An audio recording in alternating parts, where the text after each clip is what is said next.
Hey everyone, welcome to another exciting video. I'm the Game Thrifter.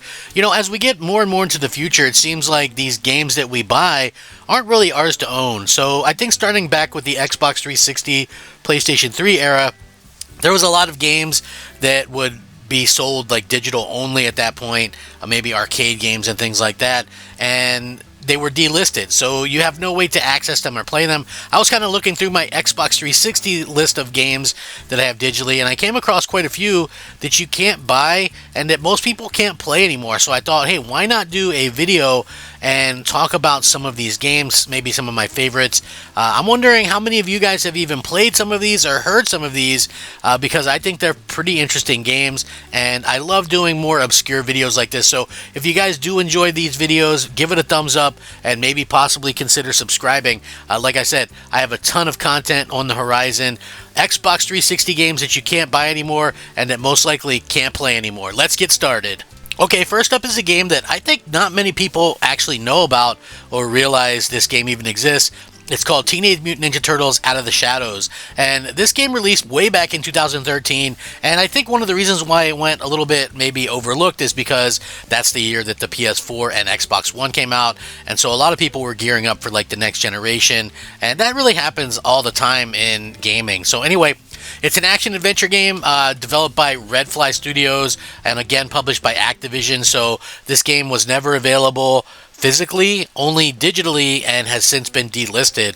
It was actually inspired by the 2012 Nickelodeon animated series, and it follows, of course, the Ninja Turtles Leonardo, Raphael, Donatello, and Michelangelo as they battle the Foot Clan and Shredder's forces in New York City. Actually, this game looks really, really good still. As you can see, this is not backwards compatible or anything like that. This is just running off my Xbox 360, and I find it to look pretty good still. The game really focuses on the Turtles investigating suspicious activity in the city and uncovering a pretty big plot by the Foot Clan. It's got all your favorites. You know, it's got the Krang, it's got Baxter Stockman, Tiger Claw, Shredder. Each turtle has unique abilities and weapons as well, encouraging cooperative play and combo-based combat. The narrative stays pretty light, focusing on teamwork and the Ninja Turtles' signature humor while delivering a fast-paced beat-em-up experience. It supports single-player and four-player co-op with a focus on arcade-style action. It didn't really receive the best reviews when it originally launched, but hey, it is a Ninja Turtles game, and I find it to be quite fun. And, you know, it's a game that I think not a lot of people played and probably don't even realize exists. But if you've ever played it or think it looks cool, let me know down in the comments. So next up is a game that, man, I remember playing as a kid, mostly in the arcade, and that's the X-Men arcade game. Do you guys remember, if you guys grew up in a time when arcades existed? This was a huge arcade that had two screens, and I think it had like 4 or 6 playable characters. And this game was actually ported in 2010 to Xbox 360. It's a port of the classic Konami game. Now listen, I know on the screen it looks widescreen, and that's because I think when I recorded it, I must have went to the settings and set it to widescreen, so it looks a little distorted. I didn't do it intentionally, but this is a classic beat-em-up game released on Xbox Live Arcade, no longer available. I don't think you can play it pretty much anywhere, maybe some ROMs or something, but kind of based loosely on the X-Men Pride of X-Men animated pilot. It features 6 playable characters: Cyclops, Colossus, Wolverine, Storm, Nightcrawler, and Dazzler. You actually start with Magneto and his Brotherhood of Mutants, along with an enemy of Sentinels launching an attack on the city to wreak havoc on humanity, and the X-Men are dispatched to stop the chaos, battling through waves of enemy, and there's lots of cool bad guys like Pyro, Blob, Wendigo, Nimrod, the White Queen, Juggernaut, Mystique, and, you know, of course, Magneto. It's got Professor X, Kitty Pryde, a lot of different things in there as well. The game, of course, emphasizes fast-paced side-scrolling combat with each character's unique mutant powers, supporting up to 4 players locally. It retains the arcade's simple kind of action-packed gameplay with a lot of nostalgia as well. This was actually delisted back in 2013 due to licensing issues, but it does remain a really beloved retro title for the faithful adaptation. So yeah, as you can see, just really a fun looking game, and it is fun to kind of play through. I love this game so much nostalgia there. Okay, so I'm a huge football fan. I love the original NFL Blitz series. It was so amazing. And EA actually bought the rights to NFL Blitz back in the day and released the NFL Blitz game in 2012 on Xbox 360 and PS3. Now, I still find this game to be fun. It maybe isn't the fun of the original games because by then, the NFL didn't really want a bunch of like late hits and all that kind of stuff that was involved with the original Blitz series. But this game was still looking good and played extremely well for what it was, and I still find it fun to be able to go back to. Came out in 2012, downloadable arcade football game by EA, published by EA. It was actually a reboot of the classic NFL Blitz series, and it remarked the return of the NFL license after Midway's bankruptcy. So it really does offer kind of fast-paced but over-the-top exaggerated gameplay, distinct from simulation titles like Madden. I'm a Ravens fan, so it had Ray Rice on the cover as a digital cover athlete. And it was pretty good. The game had no traditional story mode. Instead, it was like high energy arcade football action, 7-on-7 matches with quick plays, long throws, and some hard-hitting tackles with no penalties for pass interference or excessive celebration. The core experience revolved around fast-paced games where first downs require 30 yards, which is pretty insane if you think about it, and players can perform theatrical moves, which, is pretty cool if you think about it. Again, this was really cool to see the way that they kind of did this. Now, the online, of course, has been shut down, but one of the cool features about it was, it had some nice HD visuals with 60 frames per second. It was pretty cool.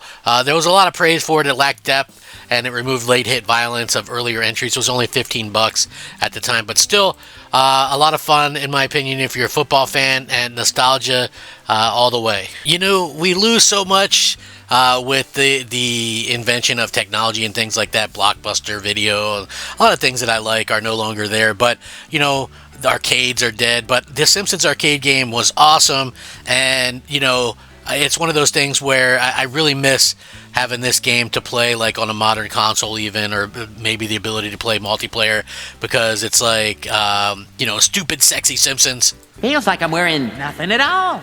Nothing at all. Nothing at all. Stupid sexy Flanders. Yeah, we can blame stupid sexy Flanders for pretty much anything. But yeah, when it comes down to this particular game, arcade game, it came out in 2012. It was an Xbox 360 port of the 1991 Konami arcade beat 'em up. And this had like, I think, much like the X-Men game, it had like 4 players that could play at the same time. You can play as Homer, Marge, Bart, and Lisa. Interesting thing is Marge's attack has kind of like rabbit ears, because early on in The Simpsons, Marge had the big blue hair because she had rabbit ears or something. So that's kind of funny that little thing is in there, even though that never came to be. The story begins in Springfield, where the Simpsons witness a robbery by Smithers, who steals a diamond from a jewelry store under Mr. Burns' order. And during the chaos, the diamond lands in Maggie's mouth, and so Smithers kidnaps her, and the family sets out to rescue Maggie. You go through waves of enemies across 8 different stages, including the Springfield streets, Krusty Land, Moe's Tavern, the nuclear power plant, and you can face quirky foes like mobsters, ninjas, and a giant bowling ball. And then you end up with a showdown at Mr. Burns. Each family member has unique attacks. Homer punches, Marge has a vacuum cleaner, Bart uses his skateboard, and Lisa swings a jump rope. Supports up to 4 players with local. The game doesn't have any more online or anything like that. Fast-paced 2D visuals, and the game actually included content like a Japanese ROM version and retro posters.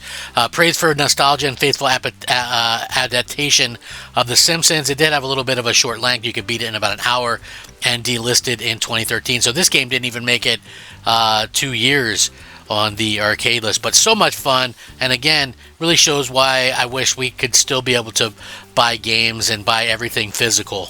Next up is a cool game called Assassin's Creed Liberation HD. Now, I love the Assassin's Creed games, particularly on the 360. I've kind of grown out of them on the newer versions, but I really like the original ones. So, Assassin's Creed Liberation HD, this game came out in 2014, so after the Xbox One and PS4 already came out, so you can see why it probably wasn't that popular. But it's an action-adventure game for the 360, a remastered version of the 2012 Assassin's Creed Liberation for the PlayStation Vita. So there's the rub on this. If you can find a physical copy on Vita, you can still play it, but there's still differences that I'll go over here in a second. This game was, of course, published by Ubisoft, set in the Assassin's Creed universe. It follows Evelyn, the series' first female protagonist at the time, in a standalone story tied to pre-American Revolution era. In 1765, the American Revolution is taking place. Spanish forces aim to seize control of Louisiana. Evelyn, a French-African assassin raised in privilege in New Orleans, fights to thwart Templar schemes and liberate the oppressed. So it's a pretty interesting story as well. And what I like about it is you can like switch between disguises and things like that. It features a pretty good open world exploration, parkour, combat similar to Assassin's Creed 3, with Evelyn wielding a machete, a blowpipe, whip, and pistols.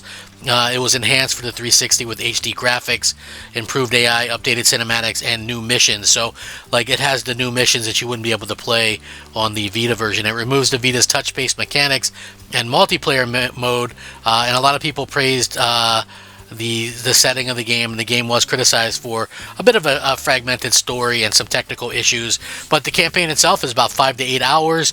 Again, you can't really find this game or play through it anymore, but it is a fun game to play. Next up is a fun Teenage Mutant Ninja Turtle games that I personally like, but I think a lot of other people didn't really enjoy it, and that's Teenage Mutant Ninja Turtles, Turtles in Time Reshelled. This game actually came out in 2009, action beat 'em up, developed and published by Ubisoft for the Xbox 360 arcade. Of course, delisted now, but it's an enhanced 3D remake of Konami's classic 1991 Turtles in Time, inspired by the 1987 series, and elements also as well from Secret of the Ooze, which was the second Turtles game. Still, a lot of fun to play through regardless. The game opens with the Turtles, Leo, Raph, Donnie, and Michelangelo watching a news report by April O'Neil from Liberty Island. Krang in a giant exosuit. Again, a lot of the stuff from the Turtles cartoon is in here, and it's really well played off as well. They face iconic villains Baxter, Metalhead, Toka, Razor, Krang, before the final showdown with Shredder, which is in his starship. Now, the game actually retains its original side-scrolling beat-em-up gameplay, upgraded with 3D HD graphics and enhanced animations, as you can control one of the 4 turtles, each with unique strengths using basic attacks, jumps, and special moves like power attacks and enemy slams. It supports up to 4-player co-op, but it lacks the arcade drop-in multiplayer.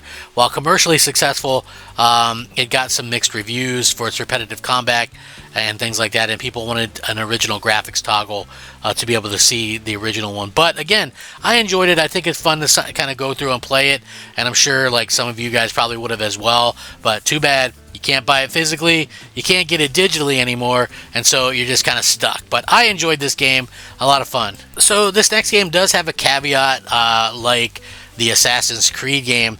This is called Batman Arkham Origins Blackgate, and this is a 2014 game. So once again, sort of this remastered PlayStation Vita / Nintendo 3DS game that came to the 360 and PS3 after the launch of the PS4 and the Xbox One. So again, action-adventure game, deluxe edition, sort of a remaster of it, developed by Armature Studios and published by Warner Brothers, set in the Batman Arkham universe. It's a 2.5D Metroidvania-style companion to Batman Arkham Origins, which I absolutely loved.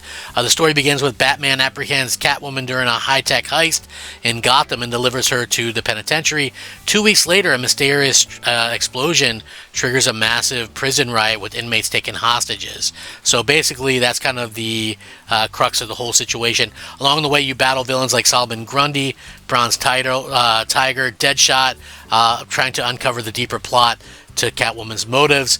She was hired to retrieve, well, I don't want to give too much away, but the game features some awesome 2.5D gameplay with stealth. It's got free flow combat and exploration. You use various gadgets just like the main game on 360 Arkham Origins. Batarang, Batclaw, Explosive Gel. Batman moves in a side-scrolling environment with the foreground background depth that looks really cool. It really holds up well. Again, this game is really awesome to see how they've kind of done this.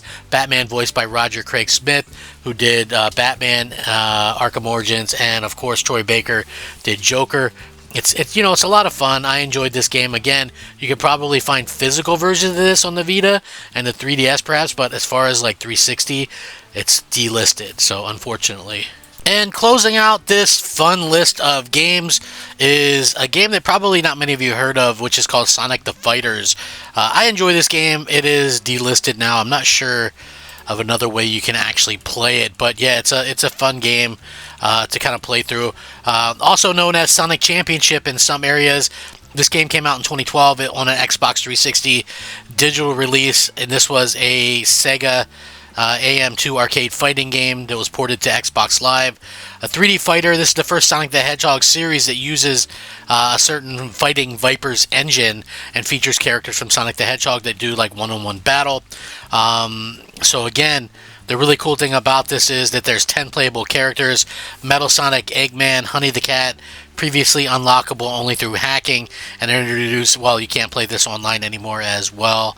Punch, kick, and barrier buttons with special moves, hyper mode, and breakable defensive barriers. Matches are best of 3 with timed rounds. The HD port enhances visuals, but was criticized for dated, simplistic mechanics. So again, it's not like reinventing the wheel or anything, but it's still a pretty good game. This was delisted from Xbox Live just recently, actually, December 6, 2024. It's now only available through the Sonic the Hedgehog Legacy Bundle. But again, I find this game to be a fun little game to kind of pick up and play through. Like I mentioned earlier, it's not doing anything to reinvent the wheel, but still, you're going to have a fun time with it if you enjoy, fighting games, or you want to see something interesting and new. This is definitely up your alley. So hopefully you guys enjoyed the video. I had a good time putting together this list. Obviously, there's a lot more games that I could have added into it, but overall, you guys kind of get the idea. That's why I like to collect physical games. I like to own my stuff. Yes, I can still play these games. I have them downloaded, and I know there's ways to sort of, if you have hacked devices or ROMs or whatever, but for me, it's all about like playing them how they were meant to be played. And again, I know some of them are arcade games that may be meant to be played that way, but overall, I just wish that everything had a physical edition that you could just get and put in and play, because it would make things so much easier.